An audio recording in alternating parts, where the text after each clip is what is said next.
no eru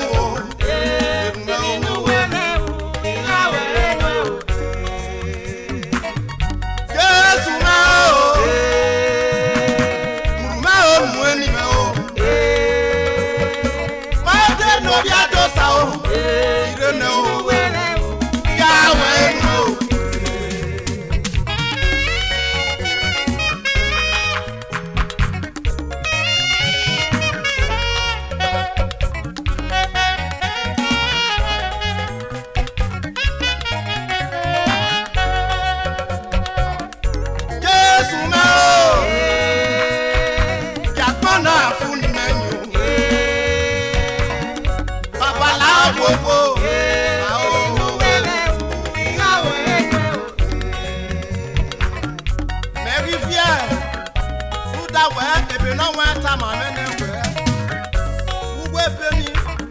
Psalm 126 verse 5. Obey those who sow in tears shall reap in joy.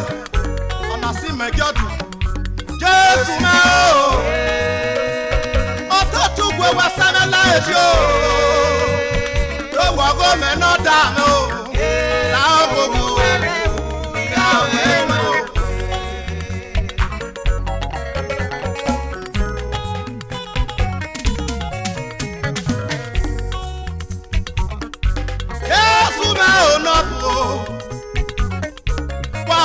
Ni me o wa kia gbin ni na ya me wa kia gbin na be na loko Yesu me o no pu me papa ni me o wa kia gbin ni na ya me wa kia gbin na be na loko akwa feli go live na na Mo fie no da fe na gba fo bi ogbo Aga fe o e ma je mo bi bi ako Adela fe ma yere ame na yijo E na ya mere ti me do yin yawe o La wo do ma me fe o E ga ba mu popore ni na me Ni aga mo nya karo ni na me Ni aga we ni ayo go go me ke fe o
tọ̀mẹ́ o.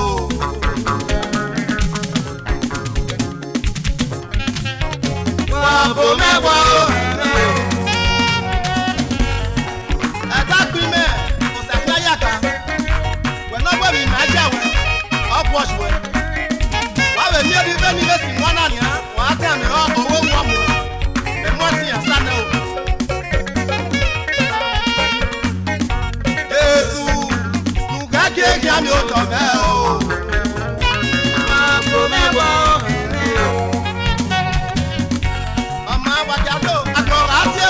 Sister o, Samateme. Agora tu gbase o, Samateme. agora tu gbọ̀ràn o, Samateme. agora tẹ̀mí ló máa ń jọ wẹ̀ tó, Samateme. agora tu gbẹ kí àgbà o. Samateme.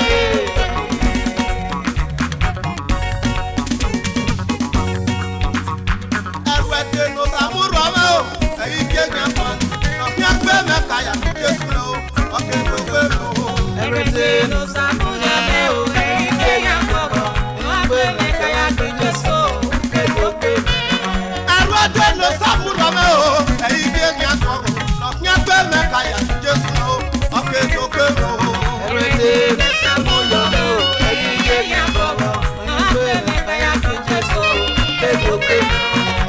Umasa ti gbi Jésù o, Usa ti gbàdé nù yá Jésù. Umasa ti gbi Jésù ọ̀yọ́fà, Usa ti gbé bí kí ó wá o.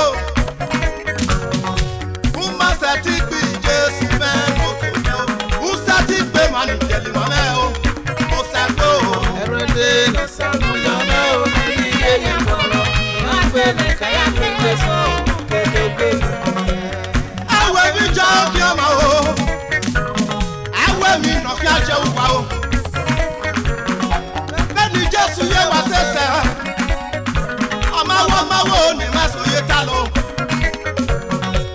Yí Jésù mú ti àná o, èpè náà wẹ̀ ọ̀yí jáde mẹ́nu o. Bẹ́ẹ̀ni Jésù yé wa sẹ́sẹ̀ o, ọmọ wo nkwáyà yé ta lọ. Ama ìwí mẹ́nu bí ọ̀hún kórè. Ẹ̀dá kan ló yàyà Jésù o. Ẹrù ẹ̀dẹ̀ ló sáfùrọ̀ mẹ́ o. Ẹ̀yin kéèké àfààní. Ọ̀gbìn ẹ̀kọ́ ẹ̀gá kàyà lọ́kọ́ ní Jésù o. Ọ̀kẹ́ tó wá gbọ́nà o. Everything no samuya me o, ike ya koko. Wọ́n gbé mi kaya kí Jésù kéjòké. Ọ̀gbìn ẹgbẹ́ mẹ́ka yà bí Jésù o. Kéjòké. Ọ̀gbìn ẹgbẹ́ mẹ́ka yà bí Jésù o. Kéjòké. Musa tí wọ́n kọ́ bẹ gbé ló sà o. Kéjòké. Ló sà tó o. Ẹ̀dẹ̀ wa kọ́ o. Kéjòké. Ó sà mú ti àmẹ́ o. Kéjòké. Ó sà sèǹdé o. Ló wá gbọ́nà o. Kéjòké. Ìjésù gbé mọ̀rú ẹ̀mẹ́ o. Kéjòké. Ẹ̀dá kan náà kí a yà kú Jésù o. Kéjòké. Ó sà nọ kẹ̀kẹ́ mẹ́. Ó sà nọ máa fẹ́ kó sẹ́nu.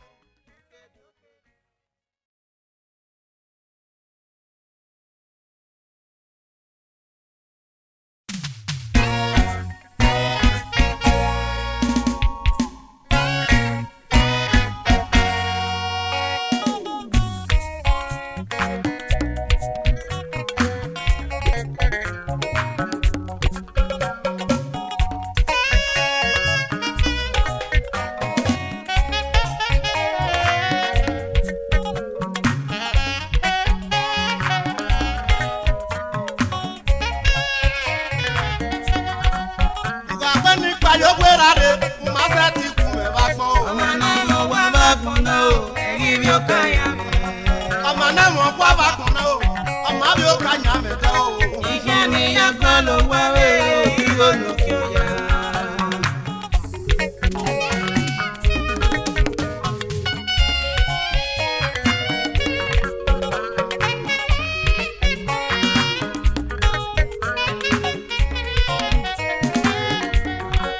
Ìgbàgbọ́ nípa yóò parí, má fẹ́ ti kú ẹ̀ bá gbọ́ o. Ọmọ náà mo wá bá kùn náà o, ẹ̀yin mi ò káyà mi. Ọmọ náà mọ̀ kó abakùn náà o,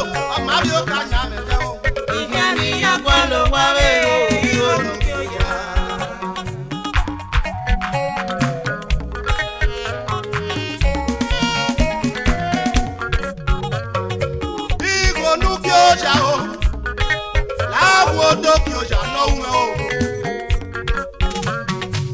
ìrònú kí oja o bẹ́ẹ̀ náà wẹ́nu wo sí gbó pẹ̀lú ló sì gbó kì í fi já ó dáná gbó sí gbó yẹn ó kó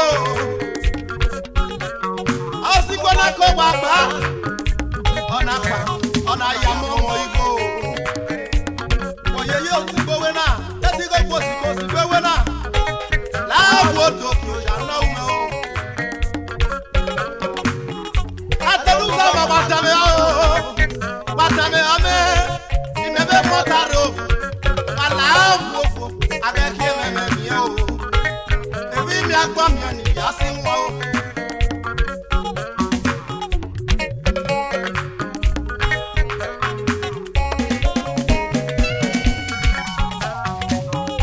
Adé mo gbàgbá o, òbí anábíà lè mọ nìkú o, òbí anábọ̀ ọmọ ọ̀fun sẹ́ o, ubi ní mẹ́wàá dàmí ọmọ o. Ìwọ mẹ́gbẹ́ òbí bí àjò, òbí anárí ó bọ̀ ọ̀nà fún yẹn gbó.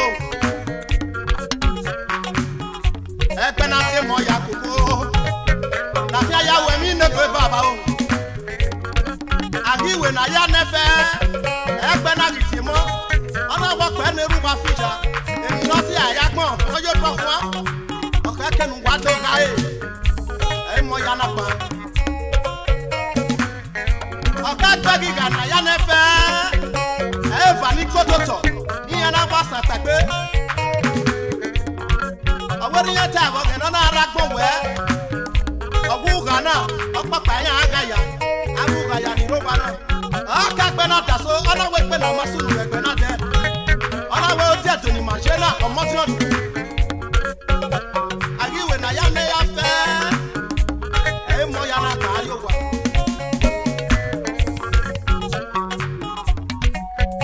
Bàgẹ́rẹ́ ooo ìyá náà bu ẹgbẹ́ ká yóò wà o ìbíẹ̀ ká náà ìyá náà yá ká gbọ́ ká gbẹ́ sí náà wá o àbúkú náà ká yọ máa ká ẹsẹ̀ o.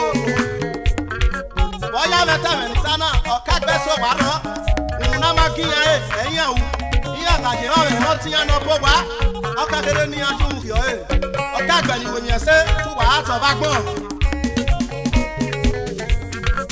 Ìgbàgbọ́ ní payọ́gbà wẹ̀rẹ̀ wọ́n sá ti kú mẹ́ bá pọ̀. Àmọ́ náà wọ́n wá bá gbọ́n náà o, ẹ̀yìn bí ó ká yá mi. Àmọ́ náà wọ́n wá bá gbọ́n náà o, àmọ́ bí ó ká yá mi tẹ́ o. Ìyá ni ìyá kan ló wá wé o, ìrònú fi ó yá. Ubi nínú gbẹ̀wò, òbí agbára bẹ̀ dùn àárọ̀. Òbí anági bẹ̀ tọ̀ sí pẹ̀sẹ̀, anágbé náà tó wé mi náà kẹ́pẹ́ náà. Àká náà ọmọ tí ń rẹ́ tó. Ọ̀kẹ́gbẹ́ náà wé náà yá sí ọmọ tó rẹ̀ àmọ́ mìíràn jò. Ètò láti ní rọ́bà ayé náà tó sí òkòkò anáyàmọ́ mọ́tò rẹ̀. Àgbìmọ̀ mọ́tò kí gbèrè ní ọ̀kúṣe àmẹ́ríyàn káṣí. Ọ̀gbẹ́rọ̀ pàmápá ọ̀gbẹ́ zero. Sọ̀rọ̀ àti àgbàgbọ́ ààbẹ̀ lálọ́tì ẹ̀tẹ́nàtì ẹ̀sẹ̀ sẹ́yìn kíkú òbí ẹ̀nà ní mẹ̀fà náà ọ̀dẹ̀ kẹ́mi ọ̀yà tẹ̀ parasitamọ́ anáàrí ẹ̀bà ẹ̀ ọ̀bẹ̀ lórí ẹ̀bà ọ̀gbà ẹ̀tẹ́nàtì yá ẹ̀fẹ́ yá kíkí ẹ̀ o. Ẹ̀gì robi ẹ̀mẹ́ o òbí ẹ̀nà ní ẹ̀kọ́ ẹ̀gì robi ẹ̀mẹ́ o. Ikú kìnnà gbéra òbí ẹ̀nà nyàgbà mọ́ ayò. Na bejena o obie no nyagwa urumocho igu kinoto obie no nyagwa makiaje aya o adegera me papo wajedo osaga me se o wa ni bia mecho uba we ni payo we rare ma sa ti ku me ba ko ọmọ náà wọ́n wá bá gbọ́n náà o, ẹ̀yìn bí ó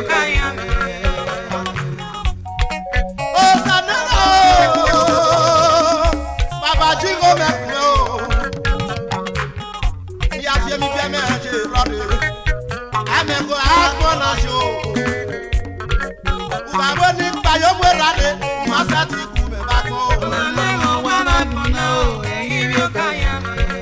Ọmọ náà wọ́n wá bá kùn náà, ọmọ àbí ó ká nyàmẹ̀tẹ́ o.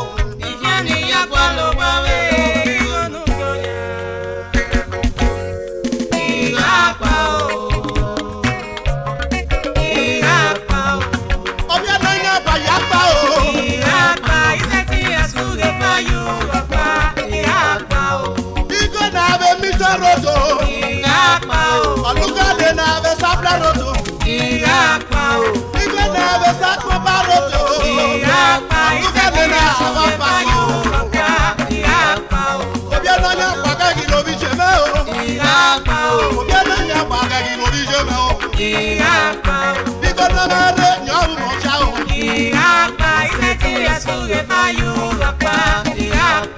Obiede na baba yo kupo gagi no bi chebe.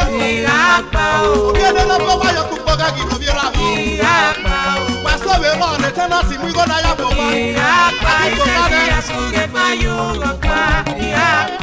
Augustania, who are given a tenant in Oklahoma. Oh, you know, now, and you vision home. There is a potato, woman of your body.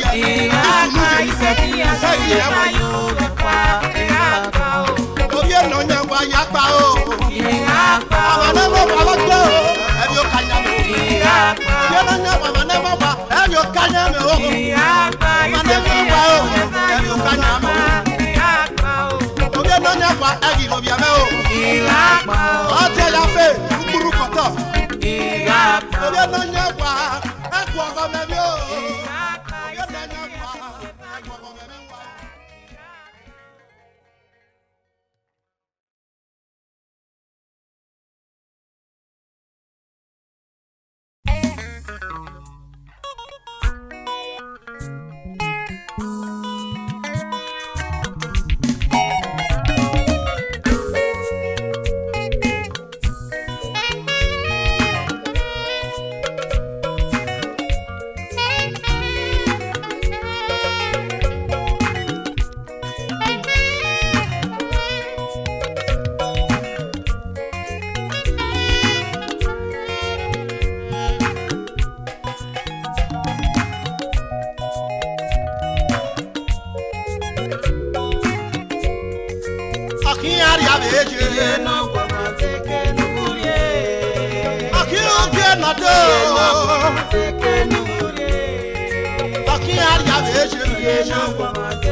Let Madame Elizabeth Anthony Mose Akiari Ave Okpekwo ni je o wa ti agbon ari ave ragi su bu yupo fo ije no ma we ma fa o Akiari Ave o Okponi lo ga let Madame Elizabeth Owamare Anthony Mose aka ije no rutesi Ogwa no nyogwe ni doje wa baro Dumezi no bi ado gwe ni doje wa baro ije ogwegwe wa ta ko ari ave uye ni orore o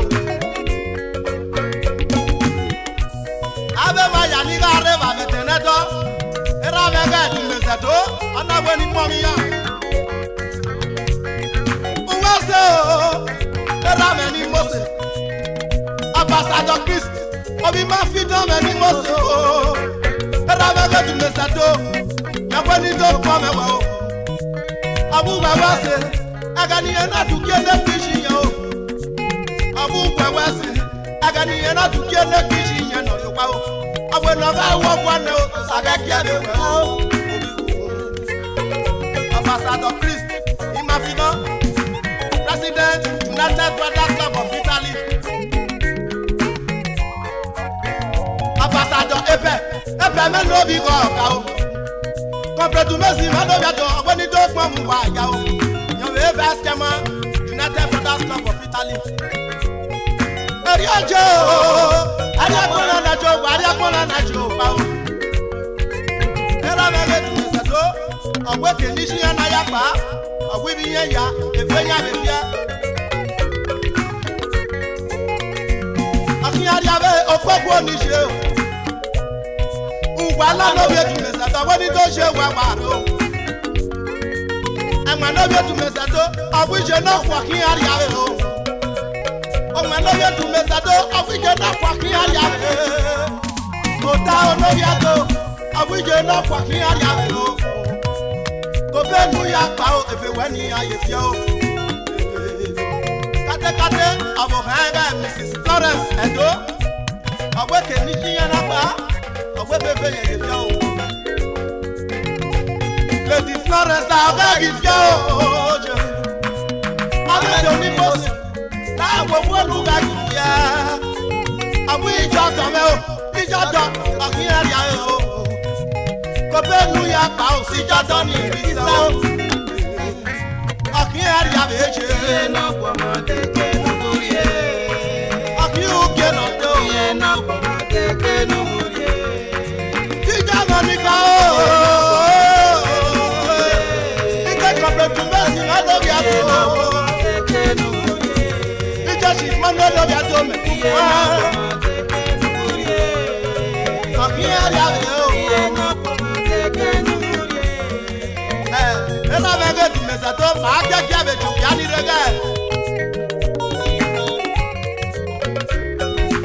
good luck no sakae ikiepo nari obo na fun yan pe May 2014 okari awe o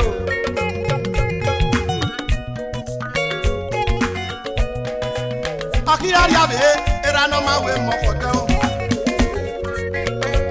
bai ke pa o wa ga ti akon ba dawe ada ki sugu yu papa o fi agi sugu yu papa o ogwe na nyogwe ni doje wa baro imoti ya lo gwe nyogwe ni doje wa baro imoti ya lo gwe no dawo ibo na wo ni fun eje staffing one of Ferrara ogwe ni doje riero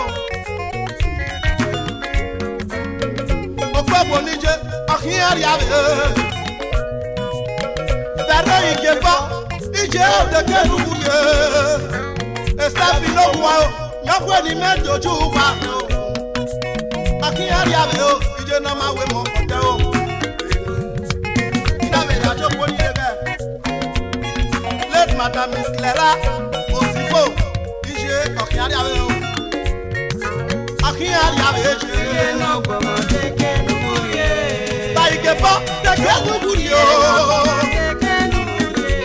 this is pero ike po warie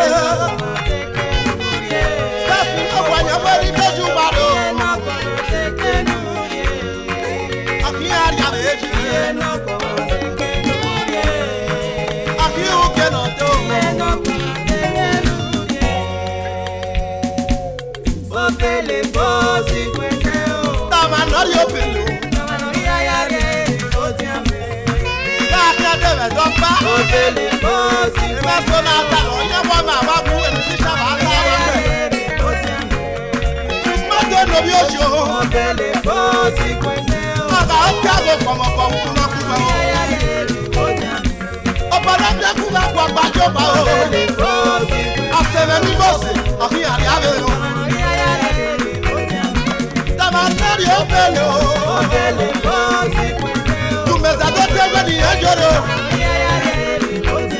Tàbí sèbá o efe nà bíbíà.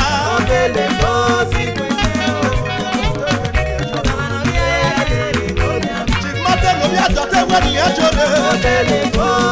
Tàbí sèbá o efe nà bíbíà. Òsìgbà náà wọ ẹ̀ lọ́kà o. Òsìgbà náà wọ ọkà o.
na gbonaje onwe me osime akamu bebe esiwe o osime onwe be ga ilasioma utoma gbangiro pasi ayo meba luna yari amagonje Agoga kawo kawe mosu woke Yesu woke Iyaga kawo kawe mosu Yesu woke Iyaga kawo kawe gbe wegbe Yesu woke Osime o Eni yama no manse oya be sobo Agogo jame nomo Sobo kene Agogo jame negalelo Sobo kene Agako wenu weto no gayu Sobo kene Eni yama no manse oya be sobo Agbonga kada fun wete kugbe Yesu woke Iyaga ka o legi merigo Yesu woke Gbejere o na gbetoka Yesu woke Ijo Eni yama no manse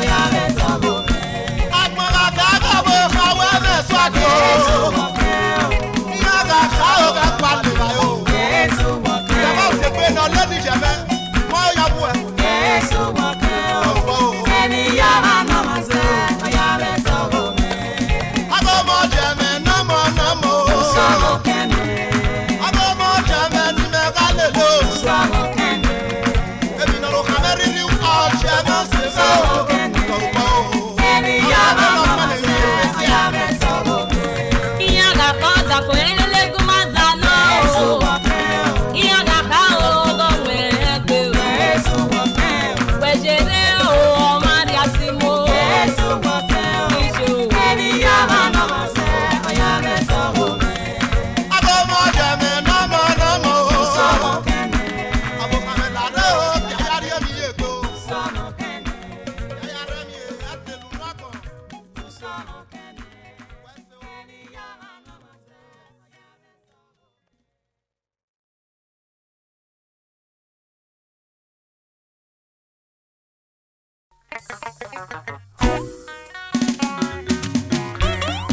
Desa Ose Ya barre roma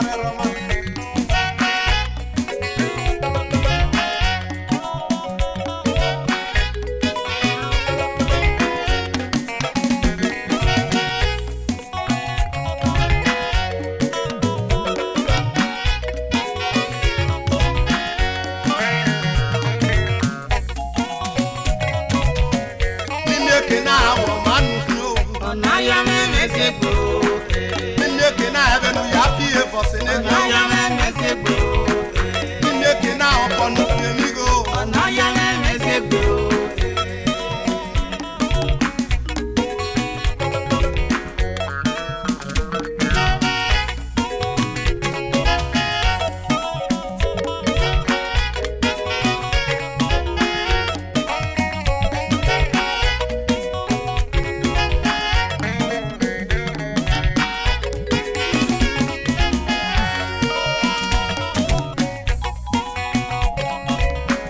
Nimeke na wo manu no Onaya me mesebo Oyi bina mu be imesemi ya no sawo Onaya me mesebo Ije meta mame ni ga bo se kun opo Onaya me mesebo Osanera okiuba meme no Onaya me mesebo Utobo webere tori e pe mama o Onaya me mesebo Sena mu kama nate ama o Onaya me mesebo Era me mamu bue ije me mamu bete o Onaya me mesebo Ijo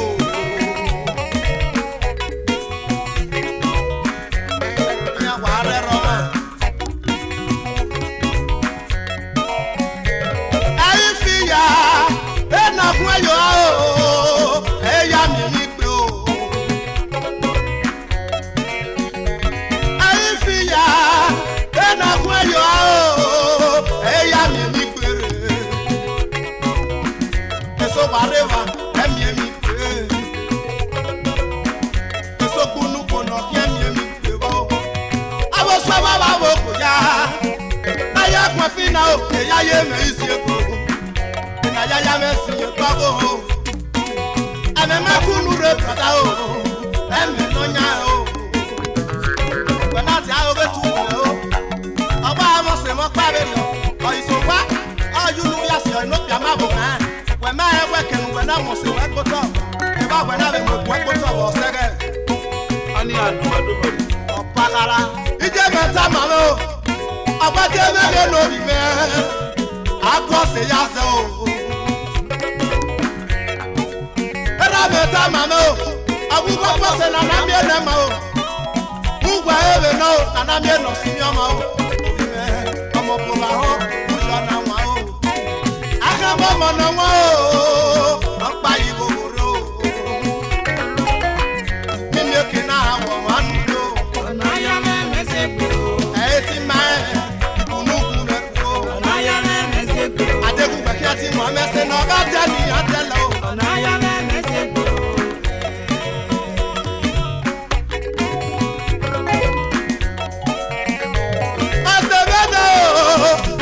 wa melo eri e fa ejo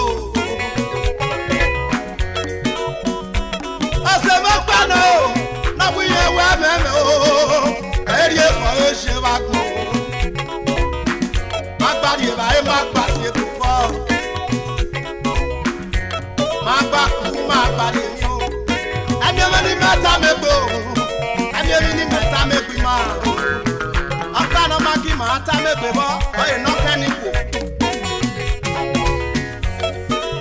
awa mi na ma kwa lono e fo mo na ya fi o ma o sanera la do mu ti ame o o se me na wa ti me o wi su me ti wa ro ni ari fi adele ni kwa ni go di ere e na kele ri go ne sawe ni no ma kwa la fo mo na ya fi o ma ari ru papa ni ani kesi e go na o wi yan ha o we ni ya we mi ni o Sanera o Maria boy Rani megwima o Papa ko na me Ibi emi u memutani igelebe we mi ropa ijanu so papa no amata jaza ari gaza jaza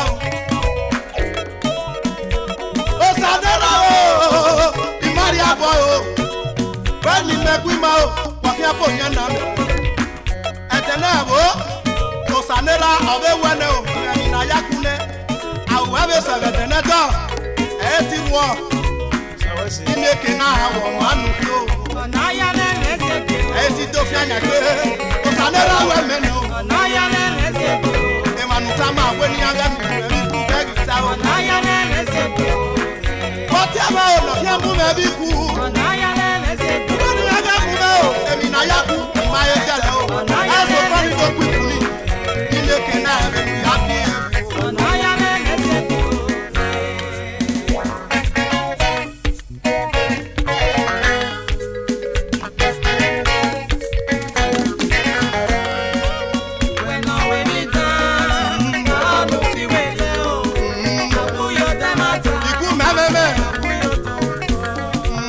When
This is the President Solution Center.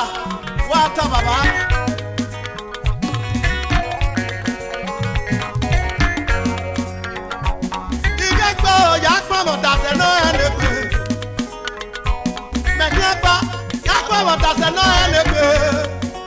Okay, no be so far. Who wants to be better? No be no sound. Okay, no be so far. Okay, one love. I say that many Moses. I say about many Moses. I know. I say about Nara. About Nara, you're going to come. Okay, ni Moses. Okay, ni Moses. Many hallelujah, Papa. Who will you be to serve more now? Who will you be?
Again, Papa, let her mamma know. He will be radio.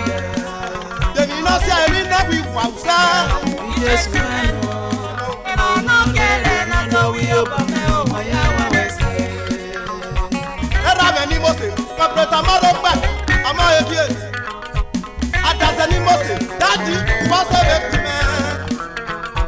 Oh, I will never man, no problem. Who were you going to say about now? Who will be radio? Mr. Timon, at any Moses. Terrico, Eric, you know, Adala, I'm in your boy. Must say, as a man, Eric, you know, Yaquatina. As all your walker with your boy. Oh, what you are, man, I'm with him, must follow. He's starting me away. Saturday, when no victim of ya. Shema.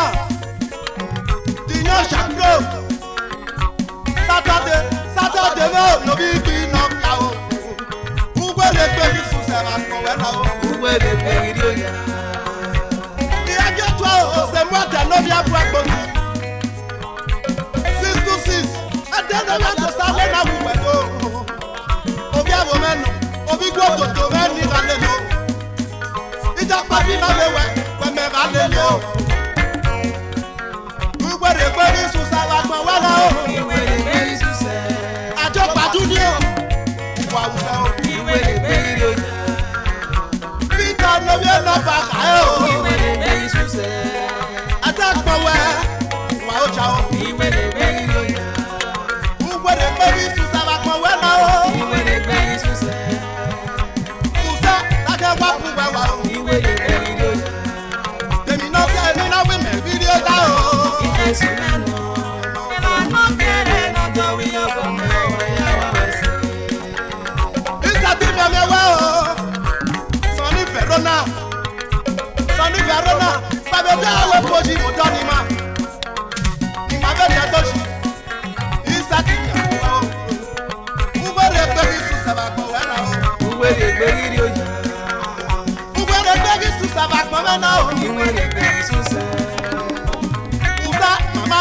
neko.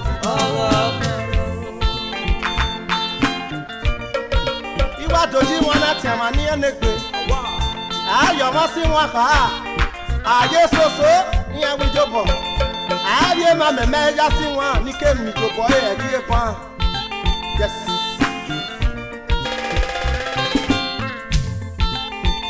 Ki ogo me o. Imare na ro. Ime ki ogo me ya o. Akome se no ogbe na wi e obe o. Dama ni mare do pon me. Ojo je no yo sayake. Tuwa ga ti aye luwa wo. Omo na mo se no. Bẹ́ẹ̀nà tí ọ̀jẹ́ lórí òsàyà dáná ṣe bẹ́ẹ̀nà mùsẹ́ èrì àmẹ̀rẹ̀ máa nú èrì àmẹ̀rẹ̀ àṣẹ̀yìn kọ́ ẹ̀rù díjò bọ́ ìlàwà tó tiẹ̀ rúdàwẹ̀ ọmọ àmà tàtẹ̀ ọtí ọ̀jẹ́ lórí òsàyà dẹ̀ túwẹ̀ bá tí ayé mi wẹ̀ wú túwẹ̀ bá tí ayé mi wẹ̀ wú ọ̀sẹ̀ náà ẹ̀ lẹ́kọ̀ọ́ wọ́n á tẹ̀ lórí àdósà o wọ́n ọtí ọ̀jẹ́ lórí òsàyà dẹ̀. Pàtàwé bojì ni mẹ́fẹ́ tó pàjùkẹ́ o. Ọ̀tọ̀ jẹ́ lórí ó sàyàn o. Ọ̀tọ̀ jẹ́ kú bá pẹ́ o. Lọ́kọ̀ ògbó ló bá rè o. Lọ́kọ̀ ògbó ló bá rè ẹ̀yìn mẹ́kú pa o. Ọ̀tọ̀ jẹ́ lórí ó sàyàn jẹ. Kúkú wá ṣe lẹ́nà ṣe má jẹ. Nàmí ẹ má jẹ. Ọ̀mú wá bẹ̀rẹ̀ o. Mary Ekpere gwa o, honorable Daliti mẹ́nu bí ẹ̀ta kan yà wẹ̀mẹ̀ púpọ̀ o. Mary Ekpere rẹ o, honorable Daliti mẹ́ o, lórí ẹ̀ta kan yà o. Honorable Daliti, òbí bàbá ò náà kó gbé sọ rè, ibi ó gbé sọ yà. Ọba màmá o, ibi ó gbé sọ. Atego pa mama o ego paro na kaya se ti polu ko o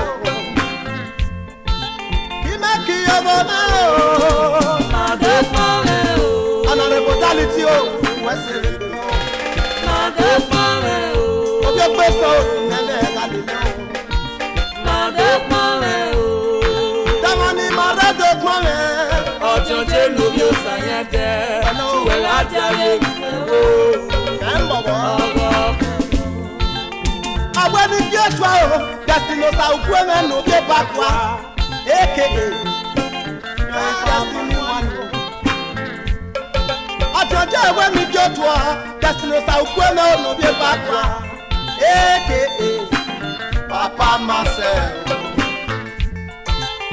Àwọn ní kí ètò àwọn Destinosa òkú ẹ̀mẹ́ nù bí bá pa aka Papa Marcel. Baba wa sọ wá ìjòtí ẹ máa sẹ́mẹ̀ o. Your father to ọ̀tí ọ̀jẹ́. Mẹ̀rí ẹ̀pọ̀n mẹ̀rẹ̀ o. Ìrí ẹ̀pọ̀n mẹ̀rẹ̀. Dọ̀ríṣì ọ̀tàṣẹ̀ ní Moscow. Mẹ̀rí ẹ̀pọ̀n mẹ̀rẹ̀ o. Dọ̀ríṣì wọn nọ̀rọ̀ wẹ̀pọ̀. Ìbàṣẹ̀ wẹ̀pọ̀. Jọ̀jú ìrí ẹ̀tọ́ ní ló tọ́ mẹ́ o. Destiny one o.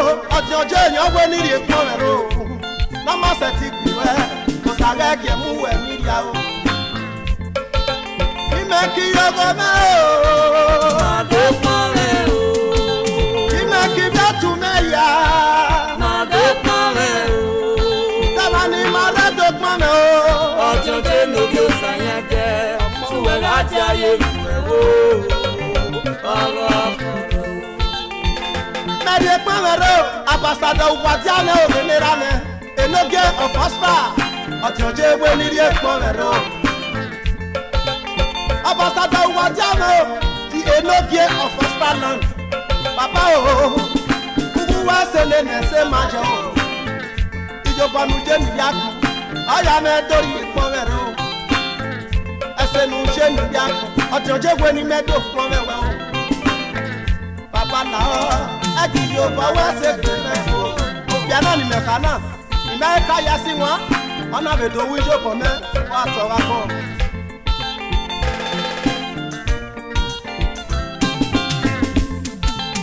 Mais comment, et papa ne savent même pas mon hôtel. Ambassadeur Wesley Meno, Yasoro, Andy, Wesley Hotel Radio, et Ravera Webo, Arabuja, Arekonumamo, Ationche, Yahweh Nidorie, Mameno, Ationche, Yahweh Nidorie, Mameno. Abadi die kwala kwao, Desmond Timage Baka, Desmond Tutsu, Ationche Weni die kwamero, Desmond Tutsu na rewe, Ationche Weni die kwamero. Uga Sintalio, Aswe na donje Noma, Uga Vese France, Eni Ationche Noman, Uga Se Pejo, Eni Ationche Noman. Uga se Suizo, eni atonje no mano. Uga se Suzala, eni atonje no mano. Uga se Tema, eni atonje no mano. Uga se Rashafo, eni atonje no mano. Uga se Ghana o Africa, eni atonje no mano. Ubini no pewo, egba averi apose no sakena yerue. Ami obiokwe Orijo Bone, Ave Miodafen, Ave Nipaga. Oh, what me when you see one on ya? I will be no mouth yawa, here we go Guala, or in your Igonofo, here where your musician were. The Soviet where you get a woman, a musician Yamasiwa, Oma Noma, a Magnati and Puna General. Yes. Kimaki over Kimaki Biatumaya. No, when I win your home. Damani Marado Mame, or Jane of your Sayade, I'm on the to where that's out, Jane, at your general, of your Sayade. But you go over no pebble, you may go. Ationche Osanyade, popularly known as Ationche one of Benjo. Maso Benjo, in your Ationche no man. While they see Talio, Tayo of Ationche no man. Maria Pamero, Adaseno and Nebe. Another modality, Daliti, Megane Papa. Oye papa no ropeso, eme kubo. Ationche yoyi me howe, oya me we mi doko. Eno ationche ya me we, mami ewe ni abe mi fo. Tu we gaja oye ni we wo eso. Yes.